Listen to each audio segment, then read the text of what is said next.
War of the Reapers. After the Grim Reaper's retirement, three primary factions rose up to fight over his position. One was the faction of War, led by a skeleton-like entity, the Skelos, Thanatos. Another was the faction of Fate, led by the Phantom Queen, Morgan. And the third was the faction of Spirit, led by the Wraith, Muerte. Each led a portion of the Reapers who used to work for the Grim Reaper, but also procured new fighters to fill the ranks of teams they called Death Squads. These teams were assembled by collecting the bodies of powerful beings who tried to enter Limbo and died as a result. They resurrected them and gave them the power to move and act within Limbo in exchange for service. One faction would send their death squads after another, then that one would retaliate and send their death squads after the other. Then that one would retaliate and send their death squads after the other, each resurrecting the dead retrieved on each attack. The fighting seemed endless, and many civilian casualties occurred in the wake of this infighting. It seemed for a long time as if the conflict would rage on forever. Then, the faction of Fate resurrected a uniquely powerful being in his former traveling party. He was known as Shadow, the Lord of Death, and the Skull Lord, but most people knew him by the name Darkfire X Red. Along with his brother Bylon, his servant Larch, and their friend Dan, he headed up an effective death squad. Fully understanding Darkfire requires knowledge of his life before coming to Limbo.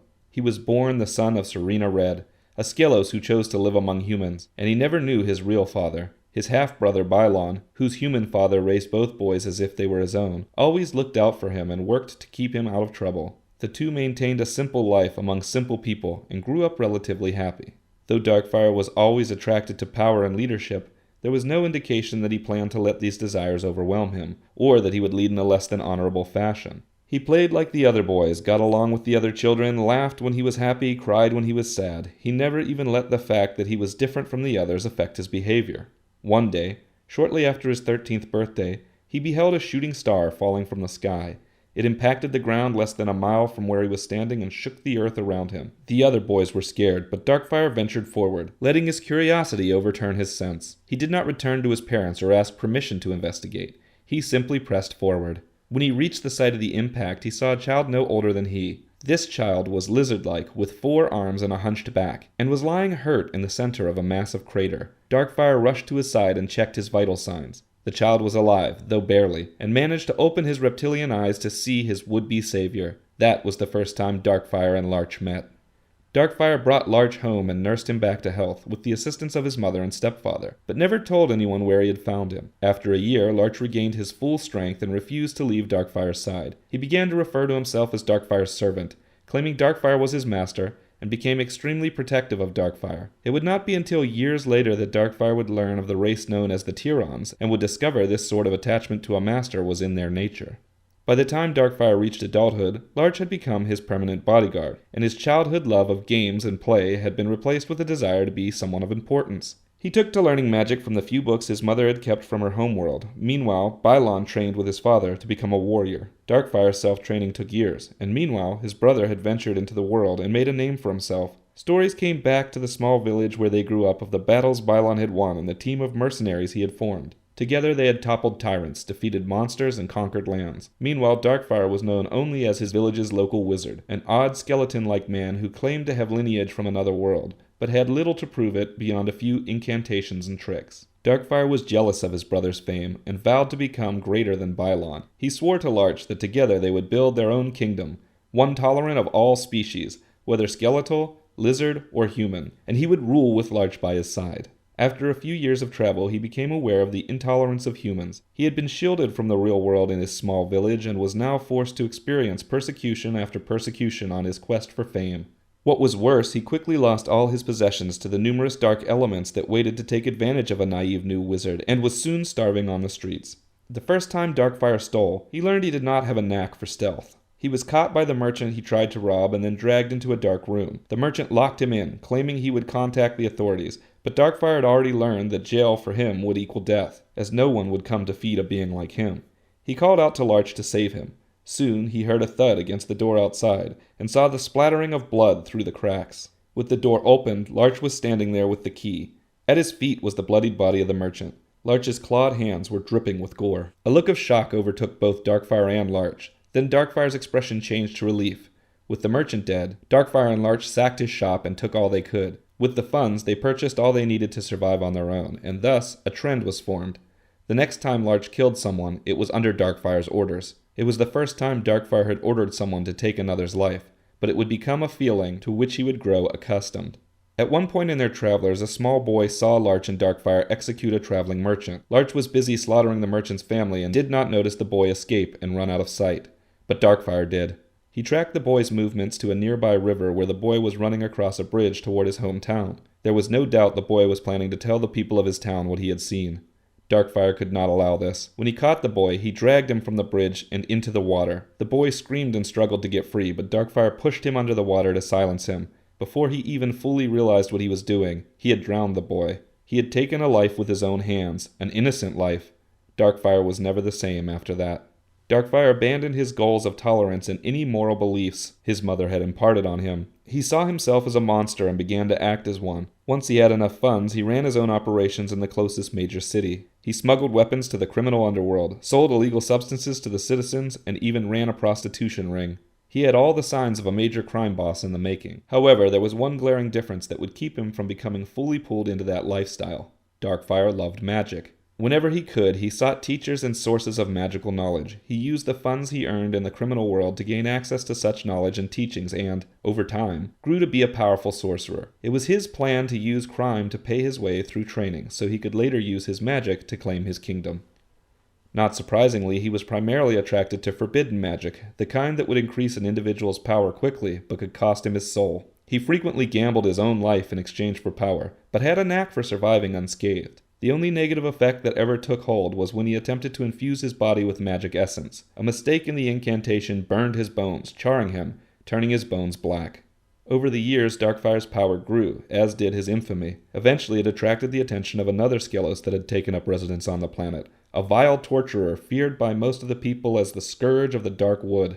Few knew what monsters lived at the castle in the northern Dark Wood, but the skeletal master of their torture chamber was legendary. He was said to have once been a knight in the High King's armies, who later took kinship with necromancers. It was believed he was the sole reason the High King's kingdom fell 10 years prior, and now the dead walked the grounds.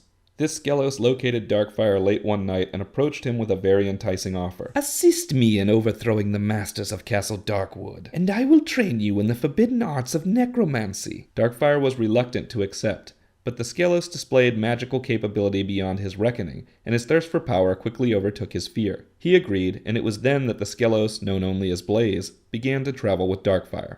Blaze, Darkfire, and Larch traveled away from the city, severing Darkfire from his low-end life of crime and placing him into an adventure that would end up in the books of legend. The three did not attack the castle immediately. Blaze felt Darkfire needed more training first, and believed his unusual powers of persuasion could come in handy in the procurement of artifacts to teach them both greater magic. Together they took on the guise of traveling adventurers, risking their lives to save villages and help kings in exchange for mere perusal of their libraries. Through this deception, the two gained immeasurable power and fame. Soon, the world believed they were a force for good, just like Darkfire's brother. In time, the masters of Castle Darkwood sent their henchmen to retrieve Blaze. Darkfire and Larch fought them off, defending their new ally. They learned a great deal about Blaze's past in the process. Blaze was not the only other Skelos on Darkfire's world. The inhabitants of Castle Darkwood were all Skelos that had taken residence on this world, with plans to drain it of its natural resources. Using their powers over magic, they were stripping the world of all ore and sending it through portals to the Skelos' homeworld. They were slowly killing the world Darkfire one day planned to rule. Blaze did not agree with what the others were doing. He had originally been an outlaw on the Skelos' homeworld, exiled to this one. When the others arrived, they forced him to serve in his old profession, torturer, to discover the secrets of the world's kings. He much preferred the idea of serving a fellow Skelos whose ideals were less connected to the restraints of his former empire. He would rather serve someone who would rule the humans as slaves instead of destroying them, someone such as Darkfire.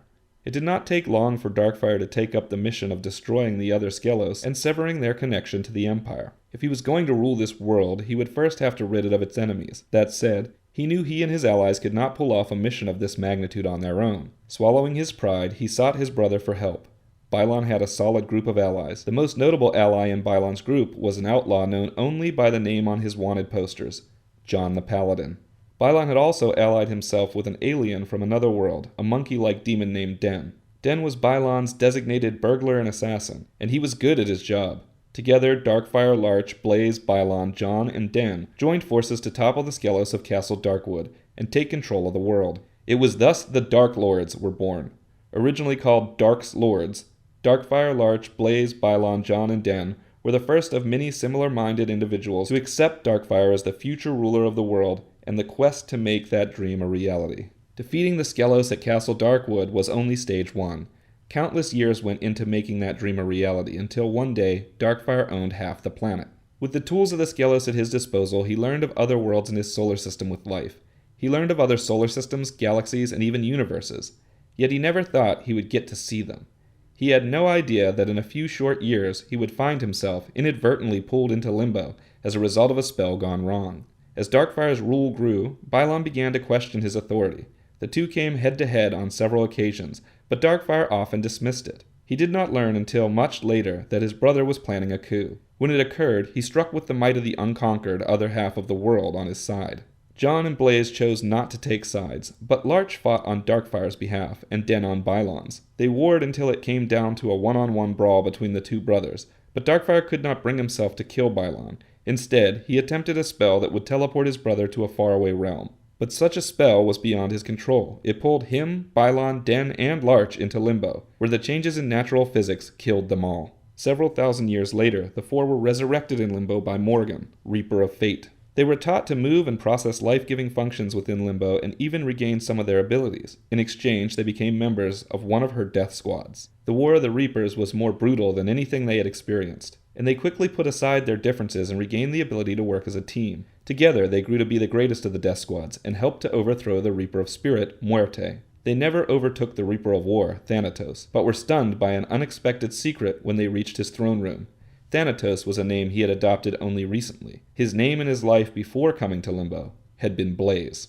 Darkfire and the others defected from Morgan's ranks, joining their old comrade who now called himself Thanatos. They were also shocked to discover his bodyguard was none other than John the Paladin, who had now been trained as a Reaper. Together they battled and defeated Morgan. Though she was not killed, she was forced into hiding, leaving Thanatos to claim the title of Grim Reaper. On the day of his coronation, once he was sworn in and all death squads were freed, Darkfire asked if Thanatos would amuse him with a friendly sparring match.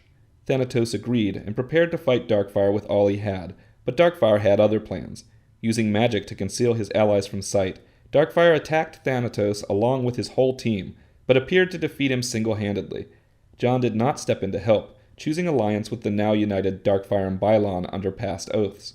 When Thanatos fell to the ground, Darkfire took the Scythe of Death from his grasp and killed him with it, becoming the new Grim Reaper. The Reapers were left uneasy by this. Darkfire had never been one of their own, not truly. He had been a member of a death squad, and now he ruled the sect. They wondered what direction he would take the order, and for good reason. Darkfire did not return them to their old way. He instead turned them to his. "We will conquer Limbo," he said. "I will be master of all I survey." Many thought him insane. Limbo was theorized to be infinite in size, and none had ruled it entirely since the death of the Shakarok.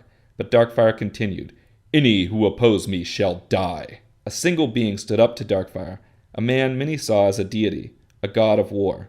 He proclaimed that the Reapers were not permitted to conquer Limbo or war any longer. Darkfire strode to the supposed god's side and looked into his eyes. He invaded his mind before the god knew what had happened, keeping him from seeing the next move to come.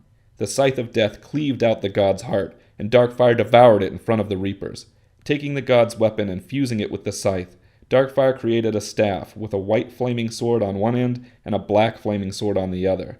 This became his weapon, and the symbol of his people became a silver hammer in a circle. He changed the name of the sect to the New Limbo Empire and started taking over one world at a time, catching the eyes of the most powerful beings in Limbo. It is at this time that Dark One convinced Dacheldor to get involved.